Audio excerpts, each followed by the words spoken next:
ओम शांति।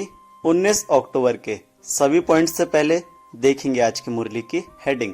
बाबा ने कहा, मीठे बच्चे सदा खुशी में रहो तो याद की यात्रा सहज हो जाएगी। याद से ही 21 जन्मों के लिए पुण्य आत्मा बनेंगे। आज की मुरली से प्रश्न है। बाबा ने कहा, तुम्हारे सबसे अच्छे सर्वेंट व गुलाम कौन है? उत्तर है नेचुरल क्लाइमेटीज व साइंस की इन्वेंशन, जिससे सारे विश्व का किचड़ा साफ होता है। यह तुम्हारे सबसे अच्छे सर्वेंट व गुलाम हैं, जो सफाई में मददगार बनते हैं। सारी प्रकृति तुम्हारे अधिकार में रहती है। आज की मुरली से पहला मुख्य पॉइंट है। बाप कहते हैं, मीठे मीठे बच्चों, काम पर जीत पाने से तुम 21 जन्मों के लिए जगत जीत बनते हो। यह तो बहुत सहज है। तुम हो शिव बाबा की रूहानी सेना। राम की बात नहीं, कृष्ण की भी बात नहीं। राम कहा जाता है परम पिता परमात्मा को। बाकी वह जो राम की सेना आदि दिखाते हैं वह सब है रॉन्ग।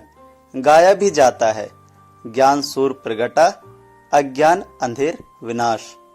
आज की मुरली से दूसरा मुख्य पॉइंट बाबा ने सुनाया, ध्यान से सुनेंगे। बाबा ने कहा, घर में रहते हो तो भी पहले यह याद करो, हम आत्मा हैं, देह नहीं। तुम आत्मा ही 84 जन्म भोगती हो। अभी तुम्हारा यह अंतिम जन्म है। पुरानी दुनिया खत्म होनी है। इसको कहा जाता है पुरुषोत्तम संगम युग का लीप युग।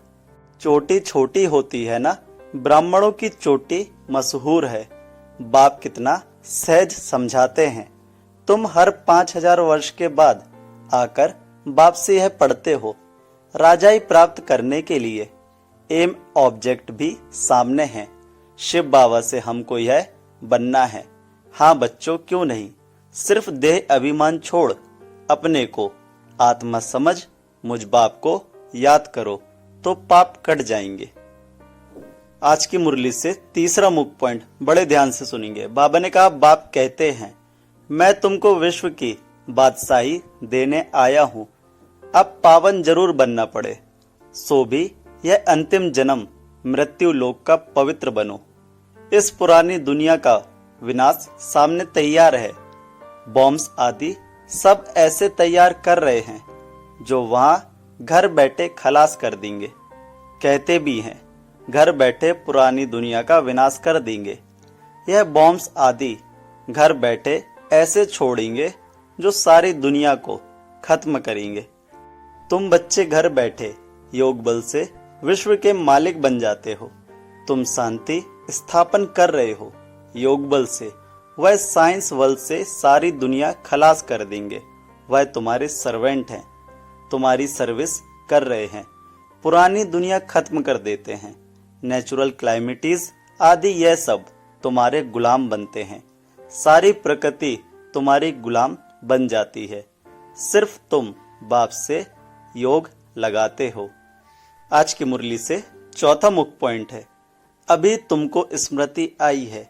बरोबर बाप ने हमें कहा है, हियर नो एविल। गंदी बातें मत सुनो, मुख से बोलो भी नहीं। बाप समझाते हैं, तुम कितने डर्टी बन गए हो। तुम्हारे पास तो अथाह धन था। तुम स्वर्ग के मालिक थे। अभी तुम स्वर्ग के बदले नरक के मालिक बन पड़े हो। यह भी ड्रामा बना हुआ है। हर 5000 वर्ष बाद तुम बच्चों को हम रौरव नरक से निकाल स्वर्ग में ले जाता हूँ।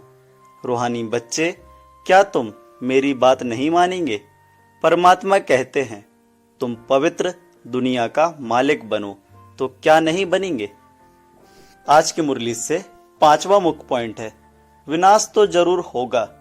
इस योग बल से ही तुम्हारे जन्म जन्मांतर के पाप कटेंगे।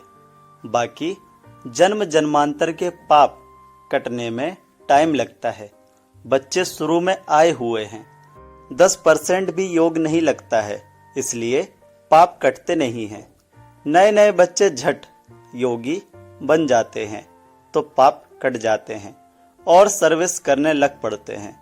तुम बच्चे समझते हो अब हमको वापस जाना है, बाप आया हुआ है ले जाने। पाप आत्माएं तो शांति धाम सुख धाम में जा न सके, वह तो रहती हैं दुख धाम में।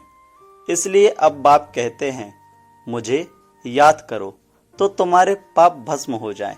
अरे बच्चे गुल गुल फूल बन जाओ, दैवी कुल को कलंक नहीं लगाओ।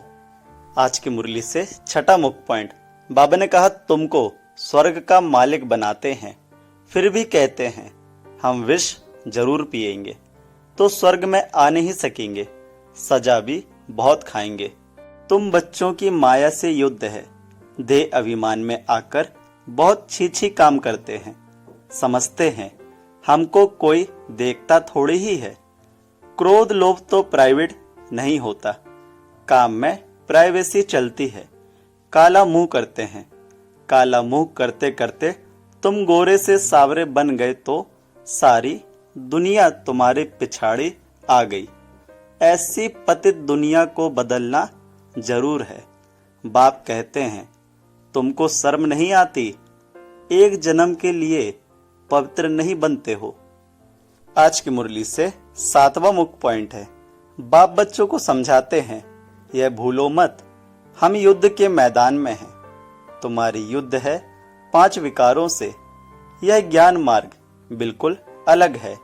बाप कहते हैं मैं तुमको स्वर्ग का मालिक बनाता हूँ 21 जन्मों के लिए, फिर तुमको नरकवासी कौन बनाते हैं। रावण, फर्क तो देखते हो ना, जन्म जन्मांतर तुमने भक्ति मार्ग में गुरु किए, मिला कुछ भी नहीं। इनको कहा जाता है सतगुरु। सिख लोग कहते हैं ना सतगुरु अकाल मूर्त, उनको कभी कोई काल खाता नहीं, वह सतगुरु तो कालों का काल है। बाप कहते हैं मैं तुम सब बच्चों को काल के पंजे से छुड़ाने आया हूं। आज की मुरली से 8वां मुख्य पॉइंट है, बाबा ने कहा पहले तो लड़ाई वाणों से, तलवारों से, बंदूकों आदि से चलती थी। अभी तो बॉम्ब्स ऐसी चीज निकली है जो घर बैठे ही खलास कर देंगे। यह चीजें कोई रखने के लिए थोड़ी ही बनाई हैं, कहां तक रखेंगे। बाप आए हैं तो विनाश भी जरूर होना है। ड्रामा का चक्र फिरता रहता है, तुम्हारी राजाई जरूर स्थापन होनी है। यह लक्ष्मी नारायण कभी लड़ाई नहीं करते हैं। बल शास्त्रों में दिखाया है असुरों और देवताओं की लड़ाई हुई, परंतु वह सतयुग के, वह असुर कलयुग के, दोनों मिलेंगे कैसे जो लड़ाई होगी। अभी तुम समझते हो हम 5 विकारों से युद्ध कर रहे हैं। आज की मुरली से धारणा के लिए मुख्य सार है, पहला अपने दैवी कुल को कलंक नहीं लगाना है, गुलगुल बनना है। अनेक आत्माओं के कल्याण की सर्विस कर बाप का सो करना है। दूसरा पॉइंट, संपूर्ण निर्विकारी बनने के लिए गंदी बातें ना तो सुननी है ना मुख से बोलनी है। Hear no evil, talk no evil. दे अभिमान के वश हो कोई छीछी काम नहीं करने हैं। आज की मुरली से प्यारे बाबा का वरदान है, मन मना भव के मंत्र द्वारा मन के बंधन से छूटने वाले निर्बंधन ट्रस्टी भव। डिटेल है, कोई भी बंधन पिंजड़ा है, पिंजड़े की मैना अब निर्बंधन उड़ता पंछी बन गई। अगर कोई तन का बंधन भी है तो भी मन उड़ता पंछी है, क्योंकि मन मना भव होने से मन के बंधन छूट जाते हैं। प्रवृत्ति को संभालने का भी बंधन नहीं। ट्रस्टी होकर संभालने वाले सदा निर्बंधन रहते हैं। गृहस्थी माना बोझ, बोझ वाला कभी उड़ नहीं सकता, लेकिन ट्रस्टी है तो निर्बंधन है और उड़ती कला से सेकंड में स्वीट होम पहुंच सकते हैं।